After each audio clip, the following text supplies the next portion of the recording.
Chapter 5. Adventure. The voyage of the Abraham Lincoln was for a long time marked by no special incident. But one circumstance happened which showed the wonderful dexterity of Ned Land, and proved what confidence we might place in him. The 30th of June, the frigate spoke some American whalers, from whom we learned that they knew nothing about the narwhal. But one of them, the captain of the Monroe, knowing that Ned Land had shipped on board the Abraham Lincoln, begged for his help in chasing a whale they had in sight. Commander Farragut, desirous of seeing Ned Land at work, gave him permission to go on board the Monroe. And fate served our Canadian so well that instead of one whale, he harpooned two with a double blow, striking one straight to the heart, and catching the other after some minutes' pursuit. Decidedly, if the monster ever had to do with Ned Land's harpoon, I would not bet in its favor. The frigate skirted the southeast coast of America with great rapidity. The 3rd of July we were at the opening of the Straits of Magellan, level with Cape Vierges. But Commander Farragut would not take a tortuous passage, but doubled Cape Horn. The ship's crew agreed with him. And certainly it was possible that they might meet the narwhal in this narrow pass. Many of the sailors affirmed that the monster could not pass there, that he was too big for that. The 6th of July, about 3 o'clock in the afternoon, the Abraham Lincoln, at 15 miles to the south, doubled the solitary island, this lost rock at the extremity of the American continent, to which some Dutch sailors gave the name of their native town, Cape Horn. The course was taken towards the northwest, and the next day the screw of the frigate was at last beating the waters of the Pacific. "Keep your eyes open," called out the sailors. And they were opened widely. Both eyes and glasses, a little dazzled, it is true, by the prospect of $2,000, had not an instant's repose. Day and night they watched the surface of the ocean, and even nyctalopes, whose faculty of seeing in the darkness multiplies their chances 100-fold, would have had enough to do to gain the prize. I myself, for whom money had no charms, was not the least attentive on board. Giving but few minutes to my meals, but a few hours to sleep, indifferent to either rain or sunshine, I did not leave the poop of the vessel. Now leaning on the netting of the forecastle, now on the taffrail, I devoured with eagerness the soft foam which whitened the sea as far as the eye could reach. And how often have I shared the emotion of the majority of the crew, when some capricious whale raised its black back above the waves. The poop of the vessel was crowded in a moment. The cabins poured forth a torrent of sailors and officers, each with heaving breast and troubled eye watching the course of the cetacean. I looked and looked till I was nearly blind, whilst Conseil, always phlegmatic, kept repeating in a calm voice, "If, sir, you would not squint so much, you would see better." But vain excitement. The Abraham Lincoln checked its speed and made for the animal signaled, a simple whale or common cachalot, which soon disappeared amidst a storm of execration. But the weather was good. The voyage was being accomplished under the most favorable auspices. It was then the bad season in Australia, the July of that zone corresponding to our January in Europe, but the sea was beautiful and easily scanned round a vast circumference. The 20th of July, the Tropic of Capricorn was cut by 105 degrees of longitude, and the 27th of the same month we crossed the equator on the 110th meridian. This passed, the frigate took a more decided westerly direction, and scoured the central waters of the Pacific. Commander Farragut thought, and with reason, that it was better to remain in deep water, and keep clear of continents or islands, which the beast itself seemed to shun, perhaps because there was not enough water for him, suggested the greater part of the crew. The frigate passed at some distance from the Marquesas and the Sandwich Islands, crossed the Tropic of Cancer, and made for the China Seas. We were on the theater of the last diversions of the monster, and to say truth we no longer lived on board. Hearts palpitated, fearfully preparing themselves for future incurable aneurysm.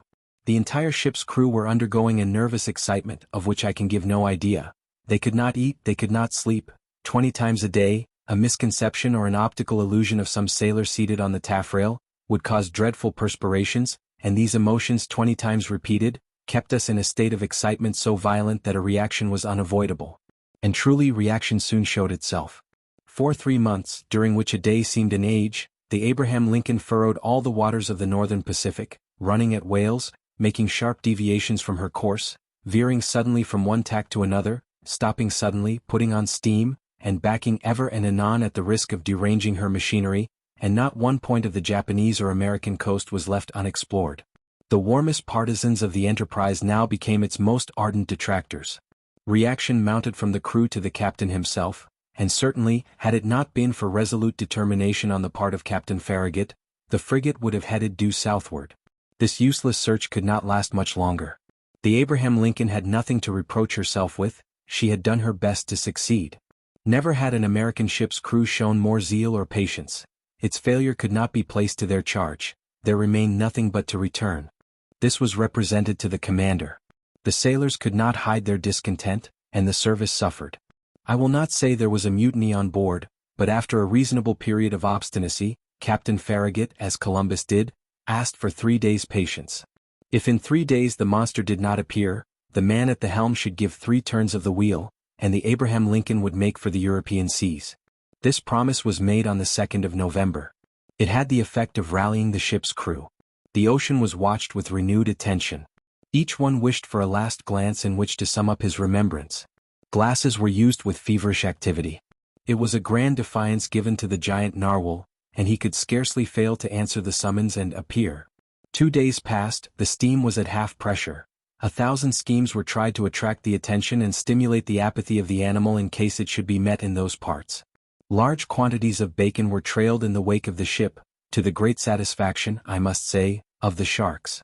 Small craft radiated in all directions round the Abraham Lincoln as she lay to, and did not leave a spot of the sea unexplored. But the night of the 4th of November arrived without the unveiling of this submarine mystery. The next day, the 5th of November at 12, the delay would, morally speaking, expire. After that time, Commander Farragut, faithful to his promise, was to turn the course to the southeast and abandon forever the northern regions of the Pacific. The frigate was then in 31 degrees 15 minutes north latitude and 136 degrees 42 minutes east longitude. The coast of Japan still remained less than 200 miles to leeward. Night was approaching. They had just struck 8 bells. Large clouds veiled the face of the moon, then in its first quarter. The sea undulated peaceably under the stern of the vessel. At that moment I was leaning forward on the starboard netting. Conseil, standing near me, was looking straight before him. The crew, perched in the ratlins, examined the horizon, which contracted and darkened by degrees. Officers with their night glasses scoured the growing darkness.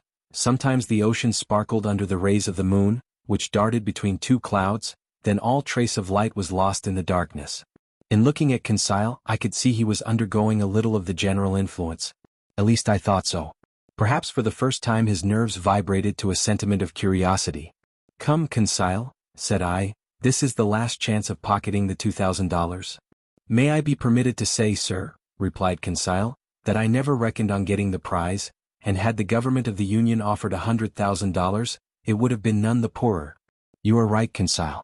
It is a foolish affair after all, and one upon which we entered too lightly. What time lost, what useless emotions. We should have been back in France 6 months ago."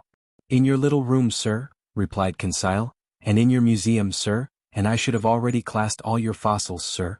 And the Barbarossa would have been installed in its cage in the Jardin des Plantes, and have drawn all the curious people of the capital." "As you say, Conseil. I fancy we shall run a fair chance of being laughed at for our pains." "That's tolerably certain," replied Conseil quietly. "I think they will make fun of you, sir." "And must I say it?" "Go on, my good friend." "Well, sir, you will only get your deserts." "Indeed. When one has the honor of being a savant as you are, sir, one should not expose oneself to—" Conseil had not time to finish his compliment. In the midst of general silence a voice had just been heard. It was the voice of Ned Land shouting, "Look out there! The very thing we are looking for, on our weather beam."